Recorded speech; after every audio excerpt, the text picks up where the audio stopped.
On Wednesday, 29th October 2025, the streets of Tanzania erupted. People poured out of their homes and into major cities, not to celebrate, but to protest. The trigger was the general election, a process many felt was unfair from the start. Demonstrations began almost as soon as the first results were announced. Citizens said the vote did not reflect their will. From the bustling heart of Dar es Salaam to Arusha to Songwe. Initial tallies showed a landslide for President Samia Suluhu Hassan. That narrative was met with disbelief and anger. Voters and observers questioned how such dominance was possible given the pre-election climate. The roots of the unrest stretch back weeks and months before the vote. At the core was the disqualification of main opposition candidates.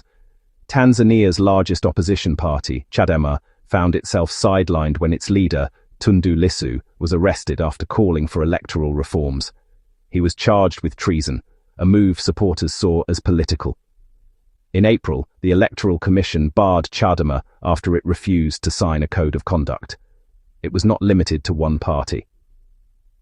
ACT Wazalendo's candidate, Luhaga Mpina, was also removed after an objection from the Attorney General. Many saw a systematic dismantling of opposition, leaving no real challenge to the ruling party. Chadema condemned the vote as a coronation rather than a genuine election. Rights groups warned that stifling competition would lead to instability. As protesters defied warnings in neighborhoods like Mbagala and Gongo la Mboto, the government's response was swift and severe. Eyewitnesses described a chaotic, terrifying scene.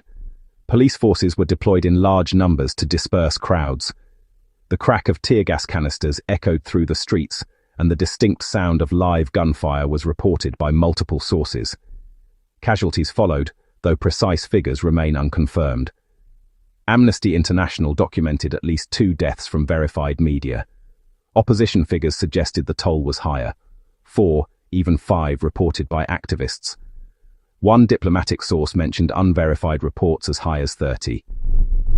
A nationwide internet blackout confirmed by NetBlocks began on Election Day and continued into Thursday. Curfew checkpoints and military patrols brought daily life to a standstill.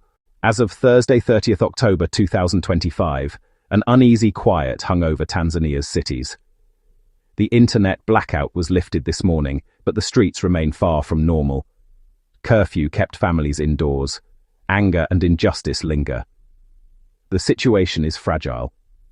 De-escalation demands dialogue and transparency from authorities, including clear explanations for the disqualifications and the results.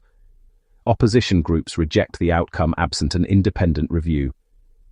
Regional and international partners may influence next steps. Accountability and reform could open a path to reconciliation. Tanzania stands at a crossroads. The choice now will shape its political future for years to come.